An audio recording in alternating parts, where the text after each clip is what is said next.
music. Just So sing. No, it was the worst. anyhow, I think we're live now. We're live. No, we've Hello. been live the whole time. Have we? Welcome to the FiveStack.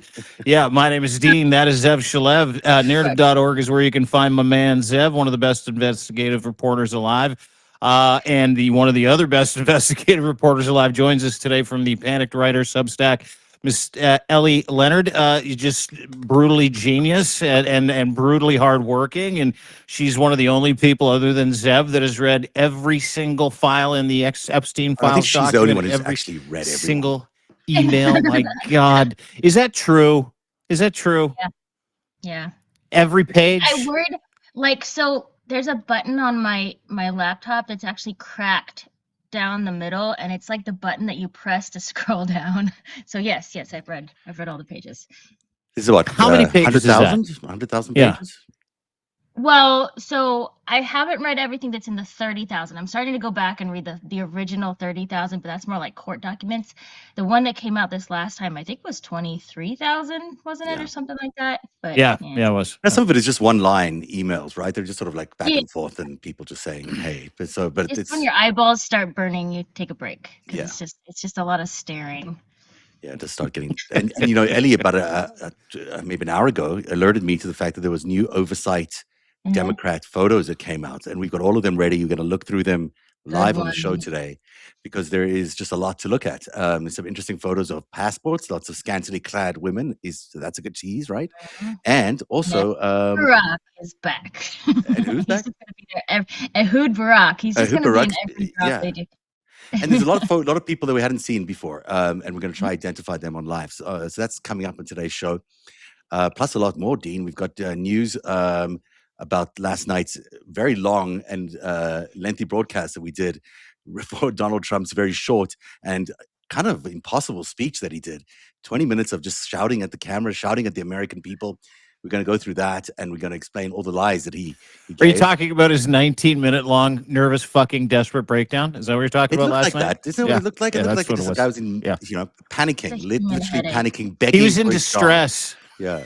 I felt like there was a 2x before, like behind him, propping him up. Like I just felt like those really old Wild West pictures where they had like dead people in the window all propped up, and it was like that's what I felt like. I felt like someone just sort of like pushed him forward and gave him a microphone and Like Weekend at off he Bernie's went. kind of thing. Yeah, like Weekend at Bernie's, or like an old West movie where they prop the body up in front of a coffin and they parade them by when the marshal gets the bad guys.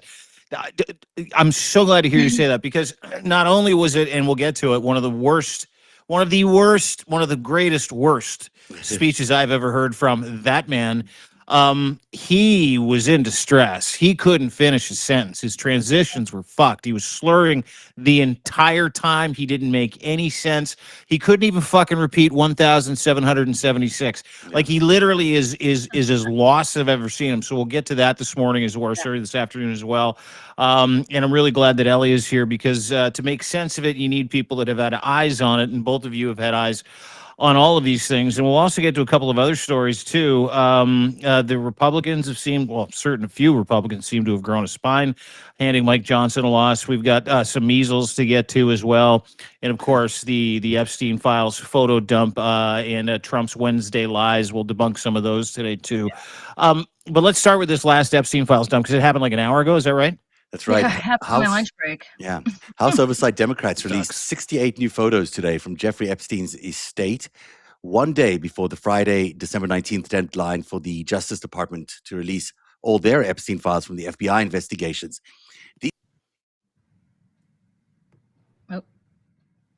Did we lose him? We lost him. I'm here. I'm going to be here voice only. Can you hear me? Yeah, we got, Okay. Yeah. So these photos are from a trove of 95,000 images the committee received last week, and they're just putting them out piece by piece. There's quite a few here that we're going to take a look at, and we'll go through them slowly, but you can see them scrolling on the big screen here. Timing is deliberate. Garcia, the representative, wants these photos in public view before Pam Bondi decides what she'll release tomorrow. So we'll see what's in these images today and what we can expect tomorrow. And as we just scroll through them here, Ellie, is anything that catches your mind? I mean, it's certainly, there's a lot of women, a lot of, and then a lot of these people. I don't know who this guy is. Who's this guy making? Sultan. That's Sultan bin Salam. It is the Sultan. The other guy was the Sultan, and he's the CEO of DC World, and he's just there all the time. But apparently they were making like sausages or meatballs or something. The Sultan was a good friend, right, of Jeffrey's, and also He's the guy. He's the guy who he put his name on the deed to buy the bigger island, the second island, because the person that's who what I was owned going the island to. That's what I was going to say. Yeah. There's another island, and Epstein got it bought for him by the Sultan. The Sultan put down the money. That came out quite recently. This is Steve Bannon. Lots of Steve Bannon here. He's so sweaty. And disgusting. And is that Jess Staley? Did we decide Jess Staley is this person? On no, you know who that is? That's Tom Pritzker. Oh, yeah. Tom Pritzker. Okay, that's interesting. Yes. I've been researching all afternoon. And this guy, is this from the Palm Beach Police Department? It could be that guy would, because he had very close connections there. And this guy, do you know this guy? Miro. It's I don't know how to pronounce his whole name, but he's called Miro, and he's in all the emails. Yeah. And here come the scantily clad things. This is what is that? What am I looking at here? Lolita. Okay. Lots of Lolita. The book is the Lolita, of course, and these are quotes taken, and and it's of course about an underage love affair, and these are the quotes from there that she's inscribed, or someone's inscribed on her back and on her neck. A lot of these young women would have found themselves, said they were in love with Epstein, really loved him. Who knows? These are passports, a whole bunch of passports, not necessarily belonging to Epstein. There are a lot of the women. Yeah, probably the women. That's why they're blacked out, is my guess. You see them from this is Saudi Arabia link or I want to kind of talk about these passports. I know we're kind of flipping through these, but Ellie, Zev, you guys have been through it. Yeah, when you see these passports, and obviously these came from the Epstein estate, right? That means these passports of these women from Saudi Arabia, Ukraine, Russia, England, a bunch of different countries, were in Jeffrey Epstein's possession. Why would that be in your estimation? He used that as a threat all the time. So he had girls who tried to escape the island by swimming away, and they would go out and get them, and they would detain them and restrain them, and then that was always their threat, was they would take away their passports. And these were girls, from all over the world. So that was something that he did all the time. Yeah, and the passports do reflect the information we have in terms of transfers of large amounts of money that went through J.P. Morgan that Senator Wyden has released. So we know that these countries are countries that he interacted with financially in order to move these women back and forth, whether he was buying them or hiring them as models. It's unclear, but there is a lot of money, $1.1 billion of money that flows through these Russian banks into all these various countries. This one looks to me like it's either Saudi Arabia or somewhere in the Middle East. Obviously, I got to tell you something. I've seen creepy before, but in a different way. If you're going to move on the level of creepiness, this seems incredibly creepy. Like I want to know what happened to these women. I want to know if they were paid off. Mm-hmm. I want to know why he has their passports. It's a lot of information that we don't get. We just get the blacked out passports of Jeffrey Epstein's victims, who, as you pointed out from going through these files, Ellie, has said that effectively this is his way of controlling these women. I want to know how many passports he had. I would wonder, because I would bet there's as many passports in the estate as there were bank accounts at J.P. Morgan, because he would go in and make these bank accounts for women who were not even in the room with him, and probably not of age, because he didn't give birth dates, he didn't have social security numbers. He would bring in, my guess is he'd bring in these passports and just hand them over, and they'd write up a bank account for him, and then he'd start filling it with money for these girls. A lot of these girls were brought in under official visas, right, that were gotten for them because they were coming to model for Jeffrey or coming to model for some of these agencies. So to get those visas, they would have needed the passports. There is a quote from. So hold it. Ellie just dropped a bomb, and we sort of just kind of pressed past it. Yeah. But what you're saying is that these emails, or sorry, these photographs of these passports that allegedly belong to Jeffrey Epstein's victims, of which we've looked at dozens already on the screen. If you're watching and pay attention, by the way, everybody, I need you to go hit that Chiron at the top. Follow every single person on this podcast. Give us a sub. That'd be great, because you're not going to find this anywhere else. No one's going to go through these. But what I find really interesting is what you just said, which is Jeffrey Epstein would take these passports belonging to these women, go into JP Morgan Chase and open up a bank account in their name so that he could pay them off? Is that the attestation? Is that what Yeah, you're saying? there was lots of, I mean, there was lots of reasons that he opened accounts. Like Zev's gone through all the JP Morgan stuff more than I have, but like when you read through all these emails, like you get the notion that he probably wasn't speaking to a no-name banker when he went in and he says, I want to go open an account. He'd go find a buddy and he'd say, here's somebody new, can you write up an account for them? Here's their passport. They did not have to be with him. There was no birthdays associated with their bank accounts. And then he, I mean, sometimes the money would be for the girls, but sometimes it would just be, they would just be a front for another money making venture for him to put into that bank account. And then there would be these weird amounts of money that were all exactly the same and all just under the threshold of having to be reported. Or there would be, you know, his philanthropy, charitable contribution accounts would be being used for a lot of retail stuff and lingerie and just weird items. But he would do it under the guise of all these different girls' names so that they would have bank accounts and legitimacy. You raise a really So good Zev, point. how do you? Oh fuck, it's awesome. I'm so glad. And now I want to tag you in if I can, because you've studied the financials more than anybody on planet Earth. When you say they connect to these passports, how do you see that? Like, what are the connections that you've been able to kind of surmise through your research? The thing that I'm always struck by is that the $1.1 billion that it supposedly went through all these Russian banks, such a large amount of money. It would have to be an incredibly large amount of girls and a real loss leader for this man. It would have cost a fortune if he was paying all these women so much money. So I think what you've got to surmise is that some of it's what Ellie's just talking about is that they were using these girls and these passports and these people from different countries in order to launder money back and forth. So, you know, if they had an account from this person here in Lithuania, maybe they could open an account using that and then use that as a vehicle to pass a lot of money laundering from Russian bank accounts into the United States. That's my assumption. That is not proven anywhere, but we know that there is a large amount of money laundering. You know, the biggest thing that happened here in terms of Epstein and Trump is money laundering, and it's financial crimes. Those are, you know, the other crimes are very important for ethical, moral reasons, but in terms of the scale of what they were doing, they were really after the money.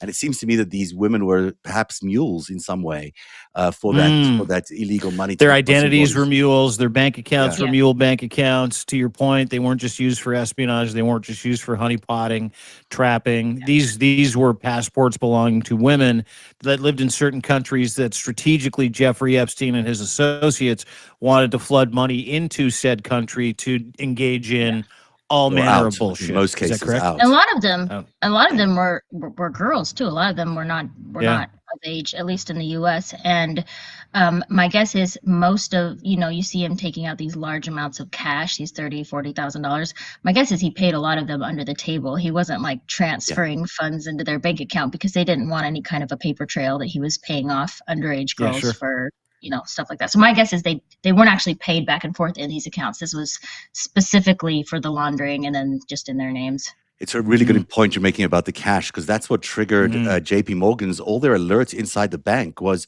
about the, you know, why is this man taking out $30,000, $40,000 at a time and on such a regular basis? It seems such a trigger for them in terms of what is a human trafficking account, that they kept, you know, red flagging it. Of course, JP Morgan never did any submission of those red flags, didn't do any SARs or warnings to the Treasury until after Jeffrey Epstein's death in 2019, you know. So they kept collecting all this information, all these red flags saying, Jeffrey Epstein looks like a human trafficker to us, and then doing nothing about it, which is why there is such a renewed effort now by the Senate to really bring the JP Morgan executives, the Deutsche Bank executives, and other bank executives who are involved in all of this to account, because they funded this human trafficking network. It's them that did this, and they did it against the law. And that is why there's a lot of explaining that needs to come from Jamie Dimon and JP Morgan, but also the other banks that are involved in this. I want to get to the rest of the pictures, but you bring up a great point is, you know, in the world that I live in, which is not the billionaire world, I know it might strike some as crazy. Yeah, I mean, you should be. But I can't walk into a bank and open up a bank account in someone else's name. No. Yeah. I can't. So here's the deal. my husband and I have had accounts that we've wanted to close, just like a checking account or something. I can't walk into a bank account that we are both on and just remove myself from the bank account. I can't do that unless he's there with me. You can't remove a single person from the bank Yeah. account. Like, it's so locked down that I can't walk away, even with all my own information. I can't take myself off an account without the other person on the account there in the room with me. Like, it's very locked down. So this is definitely some fraternization going on at JP Morgan. Yeah, I mean, look, Jess Staley, who was the head of private bank of the JP Morgan private bank, was the best friend of Jeffrey Epstein, and that is a big concern to this day, as how close they were, what his involvement was in terms of furthering not only this the human trafficking piece of it, but the crash of 2008, the financial crash of 2008, which I'm still unpacking on Greatest Heist, so people haven't seen how it happened, but there's plenty of evidence to share in terms of there being sort of a determined and predictable implosion of the market in 2008, so they could all benefit from it. In fact, maybe they inflated the market completely in order to be able to pop it at their desired time through their mechanism in order to crash the market. That might even be a better description of what happened. Right. That's wild. I mean, it's amazing because strategically, the Oversight Committee, specifically the Democrats that are in possession of the Epstein estate pictures, which is where we're getting these from, where we're getting the passport pictures from, it feels like they've been sort of building a story, and that story goes from not just the salacious stuff, Donald Trump, to this point. Can you read this? Because this thing shocked me. Yeah, go back one if you let me can. pull it up for us. Yeah, here we go. Yeah. I don't know. You go ahead. We don't know the context, but this is an email that is in Jeffrey Epstein's possession.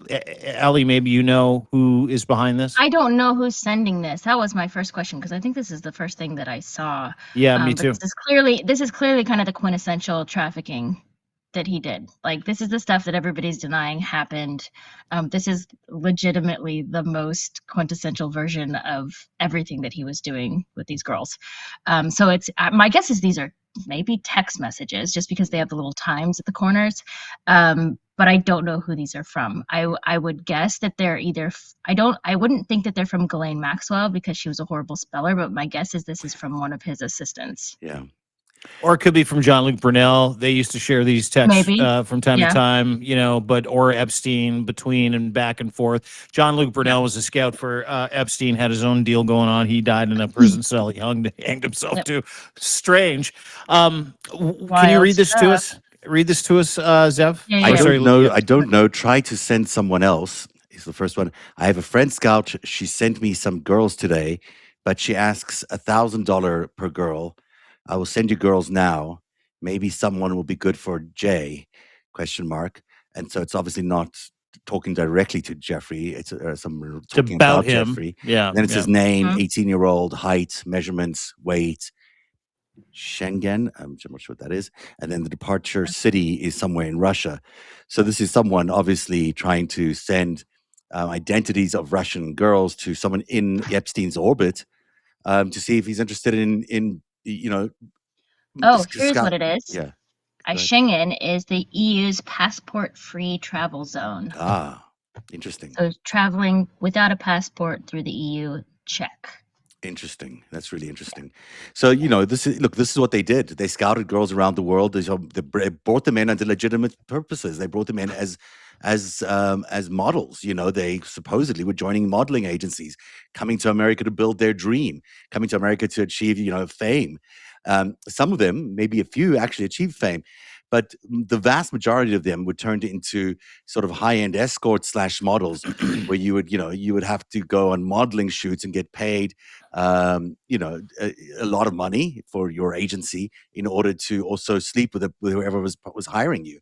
And then there was these underage models, and there were also spies, real Russian spies, which you've authenticated at least two, that came in under the cover of these modeling agencies in order to help Jeffrey Epstein in his spying on the AI community, on the Silicon Valley community. So there's much more than just underage girls here and just human trafficking. There is human trafficking being used as a front and also human trafficking being used as a compromat factory, and as a spying agency. Really, it was almost like a like a like a bad version of a Charlie's Angels, if you will. He was sending these girls out to do spy work.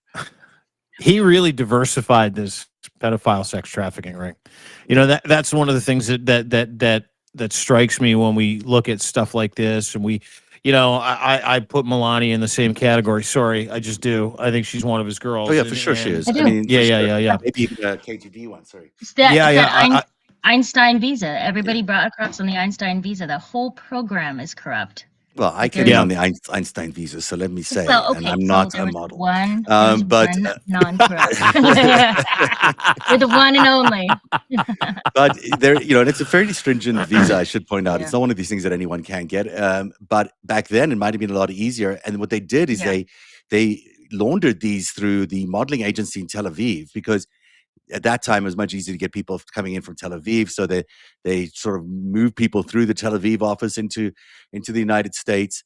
But the Tel Aviv connection is also interesting, of course, because Israel is very connected to Jeffrey Epstein as well. And the modeling agency, if I'm not mistaken, that became the Jean-Luc Brunel modeling agency was originally an Israeli modeling agency It was, based in Tel yeah. Aviv.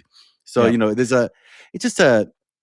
was a very big operation. Obviously, it was not just about. These are not small time bit players in some kind of light international criminal theft ring. These are some of the most powerful people in the world. And you know, we've looked at passports, and we're seeing Steve Bannon on the screen with Jeffrey Epstein. We've seen this before. We know what Steve Bannon was, which is, you know, a con man trying to con Jeffrey Epstein into the idea that he can help him with his reputation, which was toast. Didn't matter. But one of the things that I find interesting are the A-list celebrities that are in a lot, and billionaires and world leaders that are in a boardroom in a couple of these pictures, where you've got David Blaine entertaining people, Jeffrey Epstein standing up behind Woody Allen on the left, what appears to be Ehud Barak on his right. Tom Pritzker is also in the picture. It's not the one, but let me get What the are actual you- ones you're talking about. Well, that's okay. We'll get it. What are you, what do you see? Let's start with Ellie, if you can. What do you see in some of these pictures with these individuals when you are triggered to think about some of the emails and documents that you've read? What are your thoughts? Well, I think about the VIPs, and that would be Ehud Barak. Like, he just keeps showing up and keeps showing up and keeps showing up, and I think it's validating for me because I've been trying to make that known for a little bit. But also, Woody Allen is just there all the time. David Blaine is interesting because there's emails from him, because he was trying to bring people across on Einstein visas, and he was asking for referrals from Epstein to help him to do Who's that. this? Who's this? Is that Larry Summers? No, No, that in the background is Tom Brooke from Yeah, the New it's York David Times. Brooks. David Brooks, David right? Brooks, sorry, Yeah. David Brooks. But this in the front, I'm wondering who that is. That's interesting, just a face. This is Sergey Brin, if I'm not mistaken. Yeah, that's Sergey Brin. It is. Yeah, I can go through it. I've got the table full of like professors. There's David Brooks again. Yes. Where is this? Where are these pictures taken? So I think this is from, you know, he was part of this organization where all these founders of Silicon Valley used to meet on a regular basis, and it escapes my name right now, but my brain right now. But there is an organization he used to have a regular meeting with. I think he was maybe but is this in New York? Is it this was in San Francisco? I would think. Okay, I think, all right. And so he would go and connect with all the Silicon Valley founders, and that's where you get his connections to Elon Musk, to Zuckerberg, to Sergey Brin, all of them. I mean, he was good friends with every single one of them. And of course, Bill Gates comes up repeatedly, and we see Bill Gates here with some very compromising photos as well in this photo release today. So you know, you've got the reason they were doing this was for spying. I mean, they were very interested in America's development in the AI sector and in Silicon Valley, and he was basically using his connections there in order to mine that information, in order to give it to his clients, which were essentially Russia, Israel, and other countries like that, and China perhaps. And so that's where the core of this comes from. You know, it's not just about girls and having a good time. These were ways of embedding himself through women and through investments and through other means into these communities so he could learn about what they were doing and then, you know, what he did with that afterwards is unclear. Whether he stole it or sold it, I don't know. But why else would you need those to spend that vast amount of money if you weren't going to do it for that reason? So, So the one Ellie, sorry, yeah, go ahead, I was just going please. to tell you real quick. The one that we didn't know who he was, he's the former CEO of YouTube, and his name is Salar Kamangar, which I'm mispronouncing. But that's yeah, interesting. he's the former YouTube CEO. I'm gonna have to go through this Oh my room again God. just to see if we can find these others. I don't have them ready available, but I've got my little list of names, Yeah. so I don't What know. are we all of looking at them. here? Is this a drug? yeah, Finazep. So that's for ahead. urinary tract infection. So if you had an infection, Oh, for and you couldn't go to the UTIs. bathroom, yeah. Interesting. I mean, his place is pretty. This is the meeting as well. I think this is a scientific meeting. Maybe this was an MIT or one of those places because he was very engaged in the same way he was in Silicon Valley and in the AI world. He was very interested in what was going on with nuclear physics, and he spent a lot of time, especially at Harvard, trying to get information. Here's some women again that these are potentially victims that we're seeing, which is why they're blacked out. The one on the left is Sarah Kellen. I'm pretty sure the woman in the denim is Sarah Kellen. Oh, it's interesting. I'd be We've positive. seen this guy before. This is the Sultan you're saying. That's a different guy, though. I'm not Okay. sure who this guy is. Yeah, I don't know either. I just want to get to that boardroom because that boardroom is interesting, and I don't have them as a single shot here. But it is interesting who's around that table. While you're trying to get to the, I want to get to the boardroom shot. While you're trying to get to it, Ellie, when you say that Ehud Barak comes up, I've been shocked. He's like, position 1A outside of Epstein. He's a bad Right. guy. Yeah. What are you seeing? Obviously, you're seeing it all come together, but his words and actions and, the things that we've read from Virginia Giuffre's Nobody's Girl, the assertions that the person that beat her the worst, hurt her the worst, abused her the worst was a prime minister, widely thought to be Ehud Barak. When you say he keeps coming up, how much of this has surprised you, and in what way does he keep coming up? I mean, I wrote an article about this a little bit ago through Blue Amp, where I just kind of like detailed the whole thing because he spoke at the New York Times. There he is. Yeah. If I go, right there in the middle. I called them because I know the people who run the Deal Book Conference. I called them and I emailed them and said, what are you doing? As well as I do. Like, he's very involved. He is the prime minister described in Virginia's book because she only knew two, and the other one was Tony Blair, and Tony Blair was nowhere near Epstein. He had one meeting with him. He didn't go to the island. He didn't hang out. He has no sexual assault allegations against him. It's just not him. And then I also have a source who knows Virginia, and I asked them, and they said, yeah, it's Ehud Barak. That's who she's describing. So I know that it's him. But also, I mean, he wasn't hiding anything for a long time. He's in all the pictures with all the women, and like Epstein's trying to deny that he was ever on the island. But then we have all these emails that say, wow, I really liked your island today. So we know that he was all these places and he was very involved, and he claims to have only hung out with him a few times, but there's like 30 documented visits where he stays at Zorro Ranch and the apartment in New York City and the 66th Street apartments, and like he was his pal. Like, he was there all the time. And so it's like pretty undeniable at this point that he's uninvolved. And they brought him into the Deal Book at New York Times, and they asked him one small kind of lame question about Epstein, and he was just like, oh, I regret having hung out with him, and ha ha ha. And it's just so ridiculous. The whole thing is so ridiculous that anybody is calling him for anything at this point. It's beyond me. There's so much more, obviously, in terms of what Ehud Barak was. At the time this was all going on, he was still, I think, the defense minister, at least for a portion of this time. The defense minister puts him as in charge of the Israeli military intelligence. That's what the defense minister is in Israel. He's just in charge of the defense forces. Inside the defense forces is the Israeli military intelligence. It's called Oman or Amman. Jeffrey Epstein, on record, I've got from a couple of people, worked for Amman. So did Ghislaine Maxwell.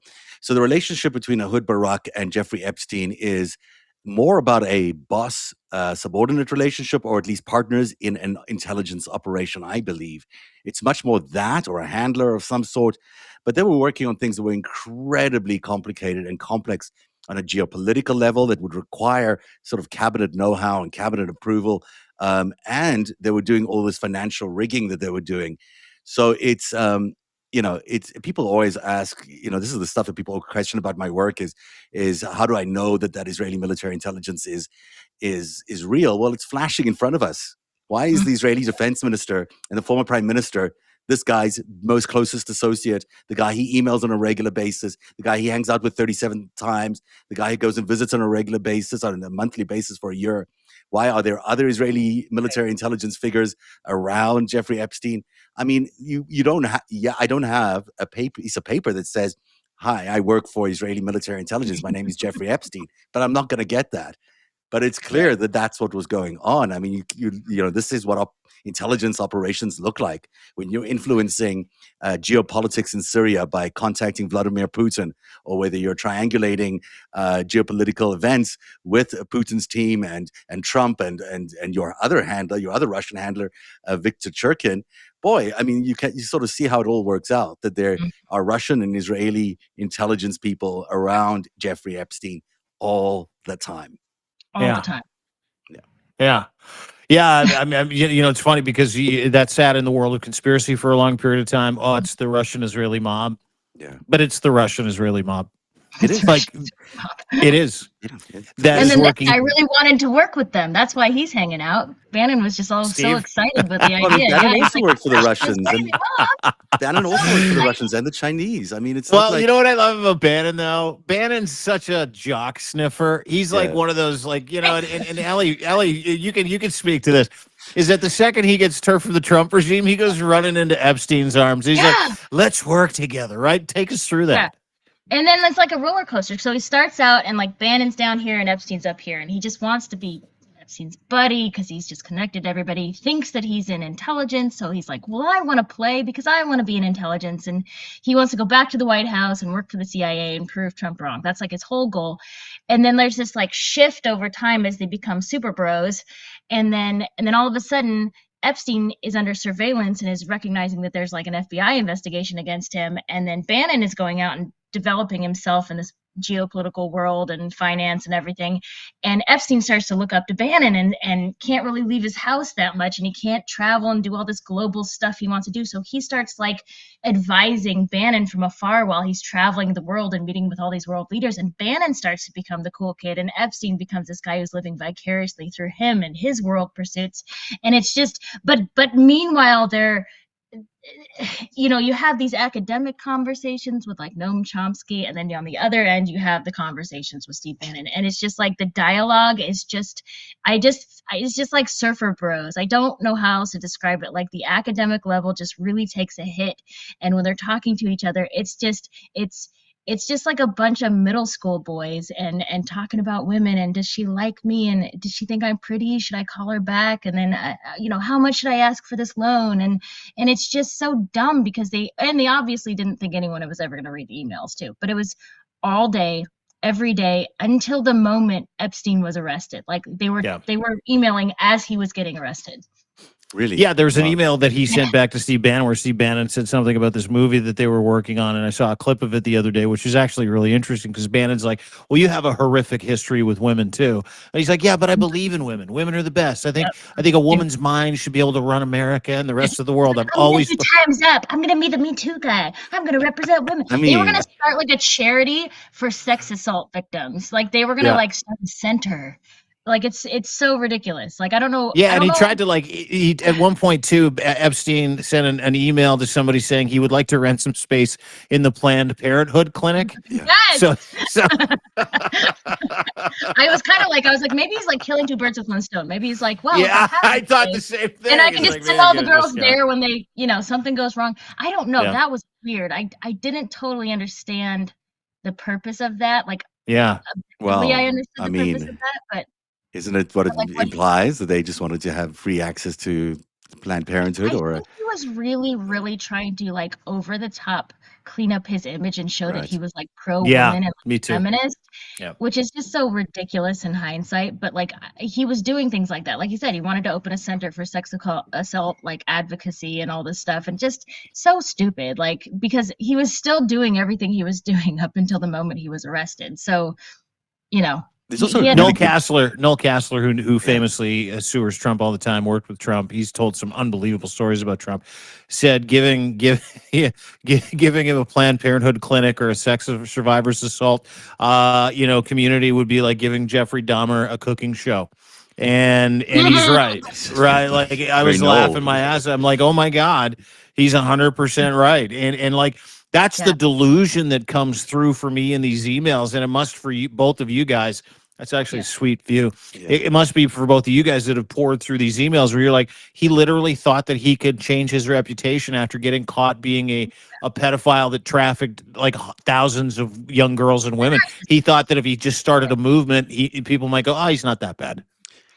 Yeah, I know Noel really well. He's a good friend, and he first shared a lot of the stories about Donald Trump here on Narrative a few years ago, where he spoke about the drug abuse that Donald Trump was involved in. But he also did one show with me where we just looked at this mansion. He looked at the big mansion that that Epstein had, and how he knew it as sort of a place where, like a gentleman's club almost, where all these rich billionaires used to saunter over after work or wherever and do business and hang out with these girls. And everyone sort of knew what it was. And Noel's memory of it was that on the day of Jeffrey Epstein's arrest, that they all had a big meeting at the mansion where all these big shots showed up, and they were basically handing around a cap looking for contributions for the legal fund that they were going to need to use to defend Jeffrey Epstein, because they knew that they were all going down if the stuff started getting exposed. And here we are today, where all of the stuff is getting exposed, and tomorrow we think at least a large chunk of it is going to start getting pushed out by the FBI if they follow the law. We'll see if they do. There's also a good story, by the way, from David Enrich today, and his team at the New York Times posted a brand new investigative piece about Epstein and Trump and the women, and about their marauding around New York City, modeling, targeting models as trophies. Here's Stacey Williams saying, "I just think it was trophy hunting." Who rose to fame as she was a Sports Illustrated swimsuit edition model in the 90s. She said that they basically were trophy hunting the whole time, and that's what it took over. I think Jeffrey liked that he had the Sports Illustrated model who had this name, and that Trump was pursuing me. So you could see how, Epstein would collect these women and then basically tempt people like Trump or others, but to sort of come and get them in exchange for what, you might ask, and that's really what becomes a big question. But this is a very interesting piece by Enrich. Epstein had 100 times more charisma than Donald Trump. Donald Trump wasn't out there like flirting on the streets, because that wouldn't have done anything for him. But like Jeffrey Epstein, he knew just enough to convince everybody of everything. So if like he's talking to a philosopher, he read enough books that he could have a conversation about philosophy. He could pretend that he knew something about everything. Donald Trump has never been able to do that. He can't pretend to be anything that he's not. Can't even pretend to be president. No. How bad it is. Mostly that. It's not going well either. Mostly that. We've done a lot of Epstein here. We've got 20 minutes left. Should we do the rest of the show? Well, let's let Ellie get on with her day. She's probably got better things to do than talk to a couple of middle-aged snacks. Yes, about the Epstein files. Ellie, thanks so much for being here, as always. Everyone needs to follow Ellie Leonard if you don't already. She's incredible. She's awesome. Up the charts. She's in the top 10 of the U.S. politics right now. We got to get her to number 1. So if you don't follow Ellie Leonard, do it right now. She deserves your follow. And great job with Wash the other day. That was incredible. Oh, yeah. We might actually hop on later today. Now that the pictures came out, he was like, "You want to do it again?" So we might do it again. So we'll see what. All right. What goes. Awesome. We'll go follow Wash. Thanks for doing this, kiddo. Great to see you. Bye-bye. Yeah, bye. Cheers. One of the great stories on Substack, that lovely lady. Yeah, she's great. The wrong way around. I love Ellie because she's one of these great, as you point out, success stories. She really is. She doesn't fake it. She's the real deal.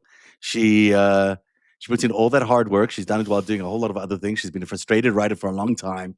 Had never got the attention she deserves, and now she's getting all this attention, and she deserves it because she's really putting in the work, and she's principled, and she's got the makings of a real journalist there, which is just, it's so great to see people who would, really maybe not make it without a lot of extra hard work or connections or whatever in the real world. Rise because people like you who are watching this at home are supporting them. It's quality. It's authenticity. Listen, we don't live in an age like that whole fucking Trump perceptive bullshit. The flashy videos.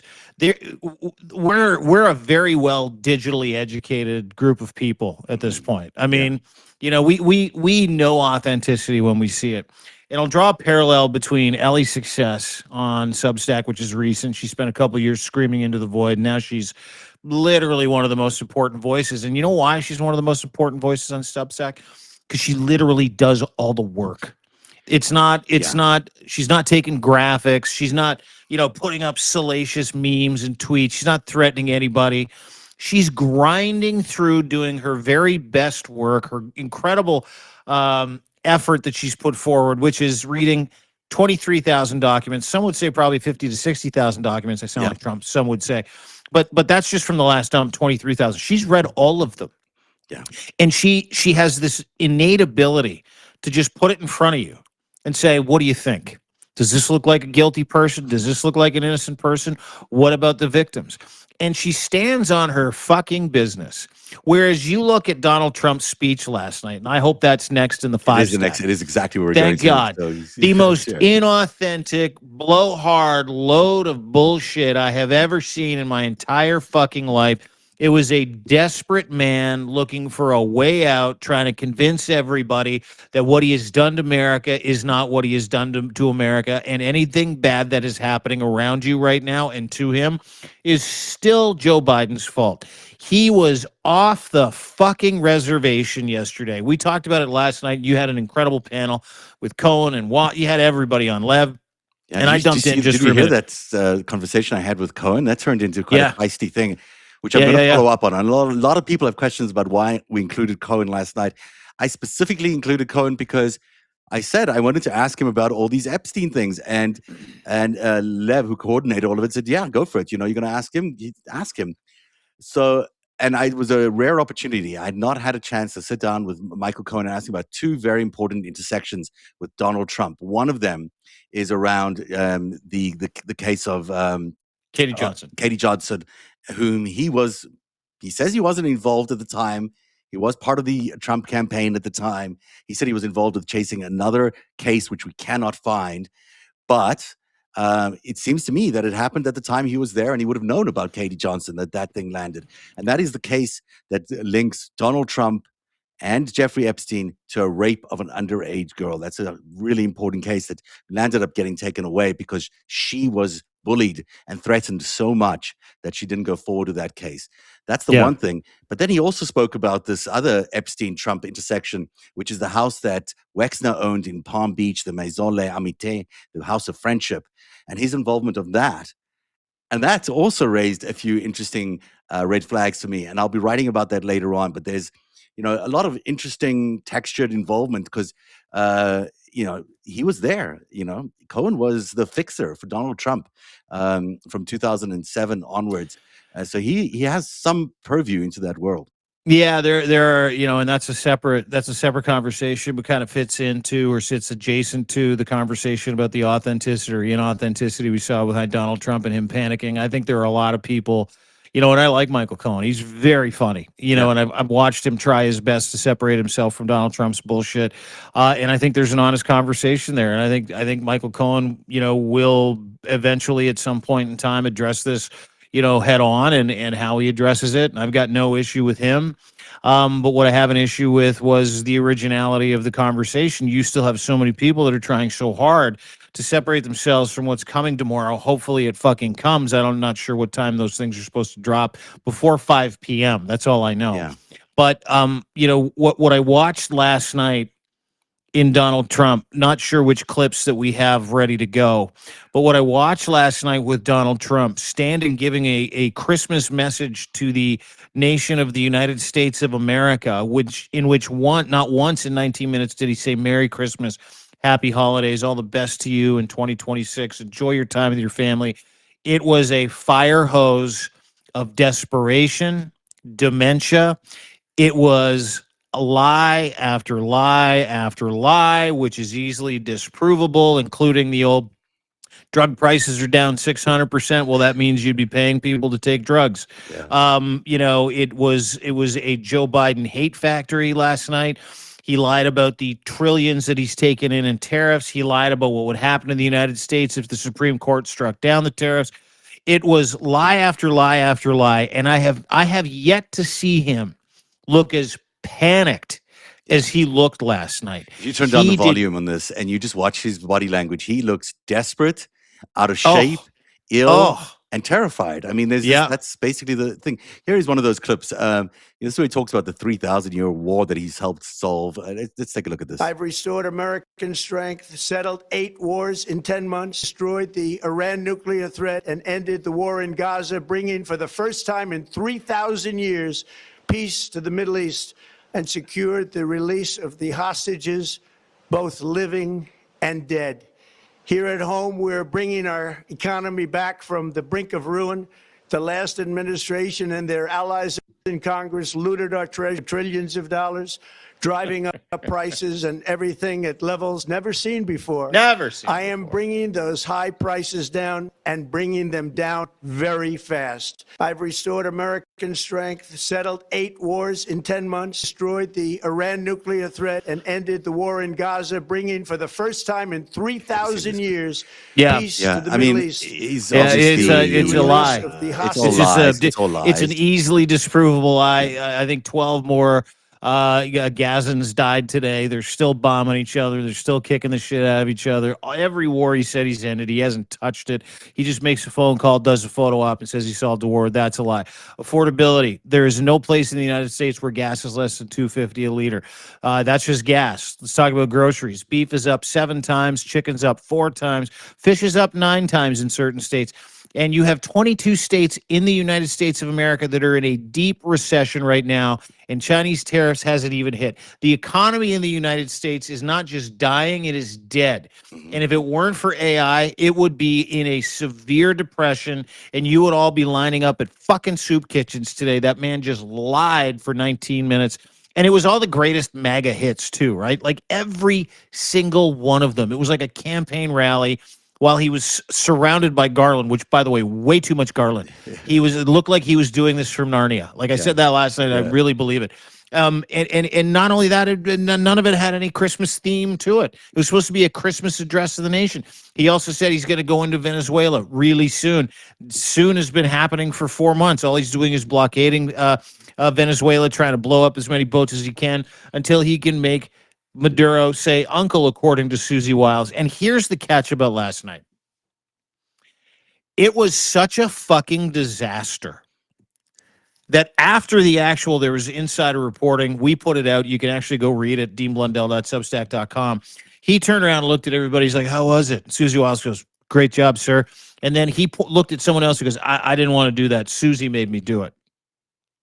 Why do you think Susie Wiles put him up there, his chief of staff? Well, you got to ask. You got to ask that question. You know, it seems to me that Republicans are readying themselves to jettison Donald Trump. And that is both a good thing and a kind of a frightening thing, because it seems that Republicans are still very much in charge of the process. If they're going to get rid of Donald Trump, they'll find the replacement.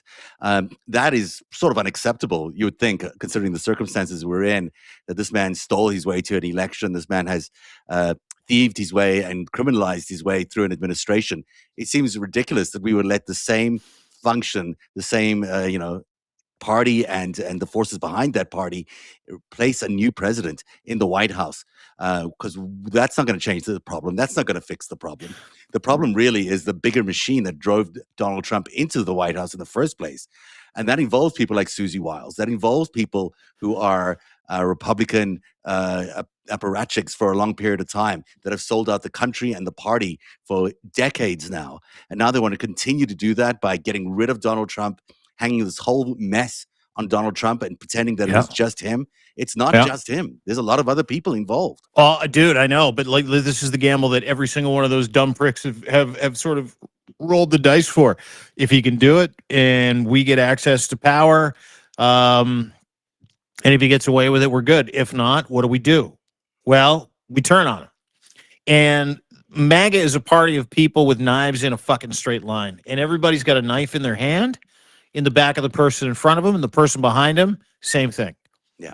And Susie Wiles, his chief of staff, if she was as smart as everybody says she was when she put out that hit piece in Vanity Fair, which she's like, that's a lot. I said quoted out of context, of course. Yeah. Of course she said that. Do you think she's dumb enough to shove him up in front of a nation and in his worst moment, in his worst health, at a time when he is so fucking unwell and he is so underwater? Or do you think a smart chief of staff would hide that guy? I think that Susie Wiles is a very smart operative who has deep ties to Russia. And this is why it should concern everybody that if she gets away with this plan, and I think it's a plan to basically put, I think it's going to be Marco Rubio in there in exchange for Donald Trump. If she gets away with that, it's unacceptable because it leaves Russia still in charge of the executive. And if you can see what's happening across the ocean in Europe and in Ukraine, and if you can see the attempt by Russia to weaken the EU and to possibly attack European countries as America withdraws, you know how terrible an idea it is to have another Russian-backed president of the United States. And unless we turf this guy and the entire party that he's backed by the Russians, we're not going to get out of this mess. We're going to be heading straight into World War III. It's not like Susie Wiles is trying to get rid of Donald Trump. If indeed, and it all signs point to probably, she's not trying to get rid of Donald Trump because she doesn't want Russia to have access to American secrets, American know-how. She wants to get rid of Donald Trump because Donald Trump is failing miserably on behalf of everybody involved. And if she can remove Donald Trump, this is my thinking. I don't know anything about Rubio. That's a bridge too far for me. But if she could remove Donald Trump, she's thinking we get to hang on to power. Our partners still get what they want because Donald Trump is failing spectacularly at home. And how do we balance that beam? And that beam is, how do we curry favor in the United States when our polling is so low? How do we get out from underneath these Epstein files, which is going to detonate all of us and destroy all of our political fortunes? And that is by sticking a guy like Donald Trump, who is so mentally fucked, emotionally fucked, so physically unwell, up for 19 minutes in front of a nation in his worst moment and saying, go for it. Yeah. Go for it. As he's having his worst day, as the political opinion polls are tanking, as the economy is tanking. I mean, they really were basically putting a target on him yesterday, saying, I'm the guy. I'm the guy that's making it impossible for you to pay groceries. I'm the guy that's making it impossible for you to put gas in your car. I'm the guy that is making unemployment soar. So 10% of young people cannot find jobs right now. 8.3% of black women can't find jobs right now. I'm the guy. Take your shot at me, because once I go, it'll be different. But that's, of course, not the case. He's a functioning president in that he's been out there in TV a lot, but the real decisions are being made by Susie Wiles and the other people in the White House, in the back office of the White House. They're the ones who are really drawing up the plans and instituting all the policies that Donald Trump is now getting targeted for. And it's all very well for her to push him in front of the bus and watch him, crash into it on live TV last night. And and he's old, and the Epstein files coming out tomorrow. I mean, all these things are just, you can predict what's going to happen by the way it's playing out. They know that Jeffrey Epstein's files are coming out tomorrow. They know how toxic that is for Donald Trump. They've been leaking things obviously to the New York Times, to other people. They know how serious all of this is, but they're still trying to manage the narrative, and they're going to try to find a replacement for Donald Trump. And why I think it's Marco Rubio is there's got to be kind of an acceptable face for everybody. It's got to be an acceptable face for the senators who ultimately have to green light this. And they like Marco. Marco's been a fellow senator for a long time. He's a good guy in their mind, or at least appeared to be. The House is probably going to find him reasonably unobjectionable. And most moderate Democrats might find him, sort of the lot of the people they have in cabinet there, he's the most acceptable of them. Don't you think it's going to be difficult for Marco Rubio to rehabilitate his image since going full MAGA? Like 5-6 years ago, he's railing against Russia. Said, and that's what made me think about this. In that Vanity Fair article, she says that it was tough for him to make that switch, that it wasn't where for Vance it was very political and easy. For him, it took a little bit longer, or whatever. I can't remember the exact phrasing, but she was sort of soft on Marco Rubio, saying he's not full MAGA. It took him a while to become full MAGA. It was not an easy transition for him, and I think that's her soft sell to the Republican Party and maybe to the rest of America, that he's the guy to replace Donald Trump. Now it seems no one can imagine a President Rubio, but the first gay president of the United States of America. It could be. He's married though, I think, isn't he? Is your wife? I think. I don't think so. But then he's also got this other, it's a challenge. I mean, if he is, we're stuck with this. This machine is going to hit us. Well, and here's the thing: is that's going to piss off MAGA even more because they didn't pick him, right? Well, Like they picked Gerald what's Ford left either. of. Yeah, I know. I mean, like that's, no matter what happens from here on in, and there's a lot of positing here. We're positing that Susie Wiles is trying to undermine Donald Trump, which it appears she is by everything that's happened over the past 2 days, and that Dan Bongino's leaving and the rest of the rats are fleeing the ship. But I'll tell you what, one of the things that MAGA talks about all the time, and it is a cult. It's like, you can't, like, that was the big thing about Kamala and Joe Biden. Well, when the polls started to kind of eclipse Donald Trump's popularity for a Kamala Walz ticket, which never came to fruition, as you saw, they're like, it's the deep state. We don't even get to pick. They just moved him aside. Like, even the Democrats said it. The one thing you can't do to Americans is steal their vote and steal their intention, right? That's the one thing they get fucking crazy about. But we've done it before with Gerald Ford, and I think that's the thing that people have to understand is that This is in the fucking 70s, dude. I know. That was like 50 years ago. The same playbook's happening. I think that it's going to make people really mad. But I think that is missing is an alternative. The Democrats have not put up anybody to say, well, this is our guy. We'd like to try our guy in the seat right now because we're better at fixing the messes. We're equipped to do it. The people actually trust us. We would have won the last election if you hadn't rigged it. And the way things are going right now with this Republican institution that's running the White House right now, everything is failing. So where is the person that is going to be the next standard bearer for the Democrat Party? Is it Gavin Newsom? Well, why isn't Gavin Newsom standing up there right now and saying, when Trump goes, which is soon, I want to be considered as the next president through the Speaker of the House. And that to me is what's really missing. Well, he's kind of doing that with his actions by showing up to these, different functions and But to your point, but we're not there yet. Yeah. Like to Americans, it's the election's 3 years away. Not that there's a presidential election, to your point, in 2026, because these midterms are a presidential election. Trust me, they are. They're an indictment. I think they are. I've been saying it for a few weeks now. And look, I know. The road to the White House for Democrats could come as early as this November. And if we aren't playing that game, if the Democrats aren't playing that game, we're not good enough to be running for president. Because that's the kind of game the Republicans play. They will find any way to get into the White House, any way to seize power, do whatever they can to get there. Democrats just don't do that. They're going to wait their turn. They're going to wait until all the primaries happen and all the Democrats get to vote for who their nominee is. We don't have to do that. Just because that's been the way it's been done does not mean we have to do it again. There is a number of ways in and out of this, and one of them is through the speakership next November, and I hope people take that up as a good idea. You've got a big show coming up about measles. We did it this morning. We did a show with Dr. Angela Rasmussen this morning. Let's get to measles because Donald Trump is and RFK Jr. trying to kill as many Americans as he can before the midterms. It really is something else.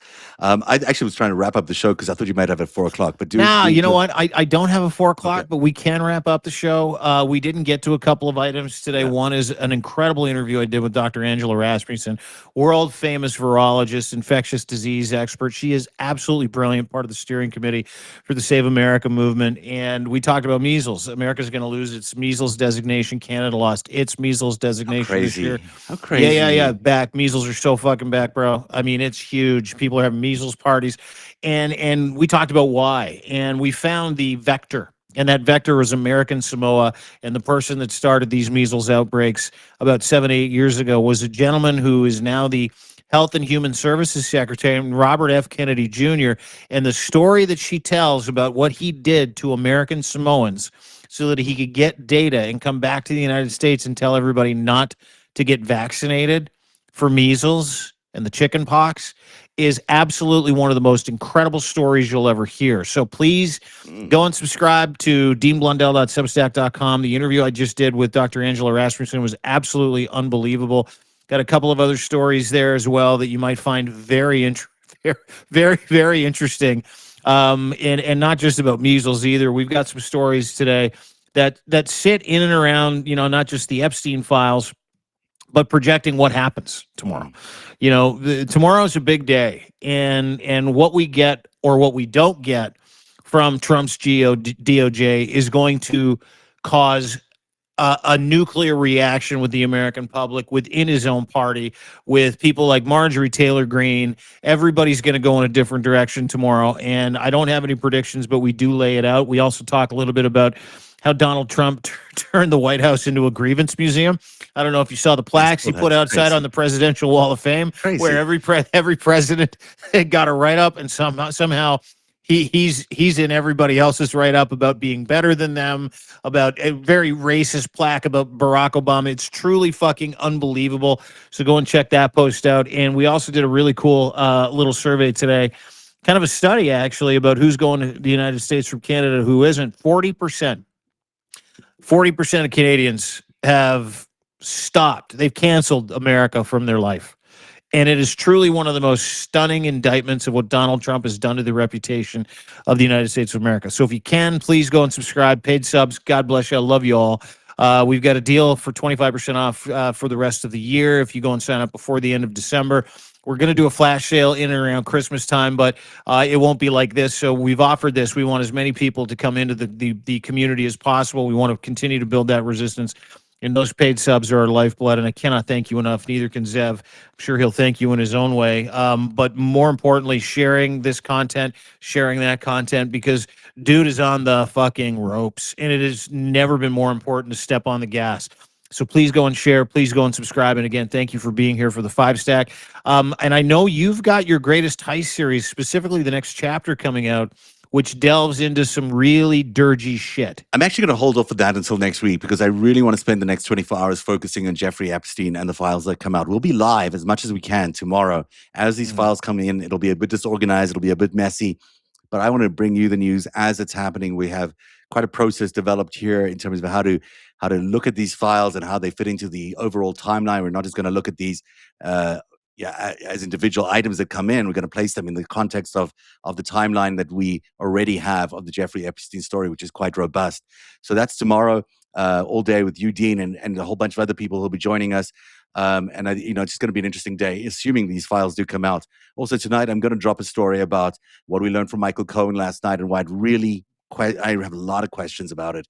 You're going to start a fight with Cohen? I'm not going to start a fight with Cohen, although I've never been a full-throated supporter of Michael Cohen, but I've also been open to hearing him.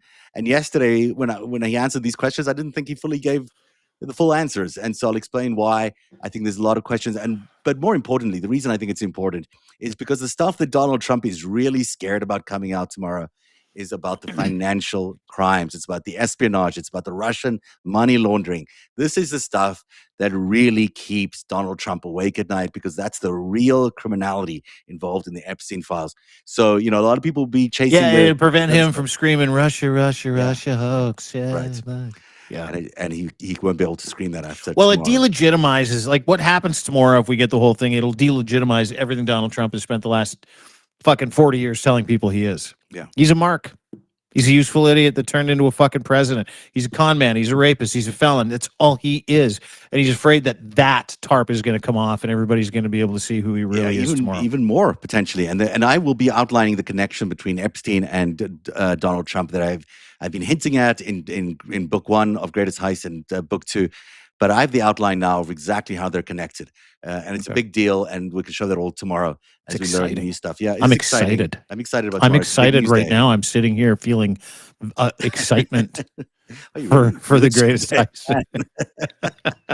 This is very exciting, isn't it? Folks, thanks for joining us today. As always, again, your time means more to me than anything, whether you subscribe or not. The fact that you spent thousands of people spent some time with us today and is truly our greatest honor. We're in your life. And we're grateful that you're in our lives more than you know. So thank you very much for joining us. We'll see you tomorrow all day long. Subscribe if you want to get access to some of these chats. You want to ask us a question. You got burning questions for tomorrow. Zev and I will pop in and out. The FiveStack, I'm sure, will be in and around 3 o'clock. We might be doing a few of those. We're going to have Lev on. We'll get Waj back. I'm sure Ellie will make an appearance. We want to bring you the most important people to tell you a story that you can count on knowing is truthful. We don't want to spin anything tomorrow, but tomorrow hopefully is a day that gives, in Lost in this, relief to so many victims of the Epstein files. That gives them the transparency and the validation that they've been looking for as well. So let's not lose sight of that in our excitement to kind of bring you real coverage that you can count on tomorrow. And I hope everybody keeps that in mind. And that's the FiveStack. It's Thursday, December 18th, 2025. Have a great day.